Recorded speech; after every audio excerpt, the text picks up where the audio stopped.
Minnesota Fighting Vikings general manager Kwesi Adofo-Mensah fed the media jackals after a very eventful round one. He had some explaining to do. Why the Vikings traded with a division foe with the Lions, why the big drop from 12 to 32, as well as giving up 46, as well as Lewis Cine when they could have had Kyle Hamilton, and he got into it. And first off, Lewis Cine, you have the hardest hitting safety in the draft who ran a 4.3. It will be okay with Joey Browner 2.0, man. So here's what happened. Andrew Kramer, Star Tribune, go. Kwesi cited Cine's special range and coverage and his ability to erase mistakes at that position. He is a hammer. Like, he will put the fear of God in some of these receivers and tight ends coming over the middle legally. Legally, he'll do that. Also added they fielded some offers for number 32, including unspecified curveball, but they stuck to their guns. Now, they could have moved back. Maybe Cine would have been there at 34, probably. And the teams that would have inquired with the Vikings that are two are probably the teams that are interested in quarterbacks. So look at the Seahawks, maybe even the Falcons, etc. Where, hey, we'll trade up to 32. We'll get that fifth-year option on that quarterback. That life is good, but the Vikings decide to stick and pick. Kevin Seifert, ESPN, go. Kwesi says he told Lewis Cine that the Vikings are building a building full of dream chasers. And Cine, if you just watch a Georgia tape, he just brings a special energy. And I think I think O'Connell mentioned this in his presser, where they talked to a lot of Georgia prospects throughout this process, and they all talked about Lewis Cine. And I think that he is going to be a very special player on the back end of the Vikings defense.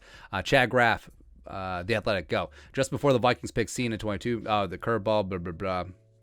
Yeah. Will Raggett, Sports Illustrated, go. Kwesi suggested Lewis Cine and Cam Bynum could both see the field together this year.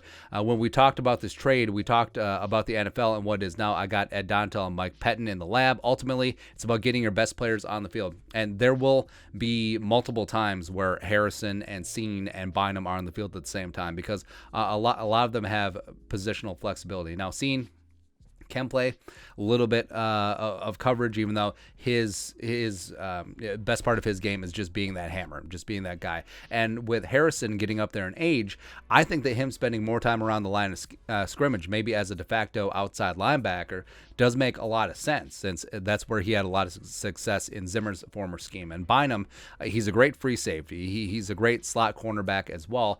Plus, he's played some outside corner. I think that his versatility will make this thing work. So the secondary is going to be in good hands with these three safeties. Will Raggett. Kwesi says Jameson Williams, who went to the Lions at 12, was one of their favorite players in the draft, but we got a bad dude too. They have to play the Vikings, and yeah, absolutely. Kwesi, on the trade, it's really just the same things with economics. How happy are you with the outcome? And he's happy. Said the draft chart was used as a guideline.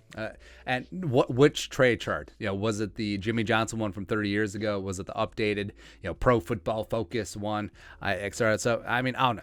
All trade guidelines are different, and they shouldn't be seen as like, worshipped at the altar of. And hey, if Kwesi's happy with this trade, I mean, it's perfectly fine. And we said there is a possibility that maybe the Vikings and the scouting staff and Kwesi had a similar grade on Kyle Hamilton, the safety from Notre Dame, who they could have had at 12, and Lewis Cine. Or they saw that Hamilton at 12 versus Cine at 32, Cine 32 all day.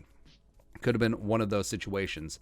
And then Chad Graff, Kwesi said the Vikings were high on wide receiver Jameson Williams, as I die, and had to weigh whether it was worth the trade with the Lions. That meant the Vikings will face Williams twice a year, but ultimately decided the trade offer was too good to pass up, where was the juice worth the squeeze?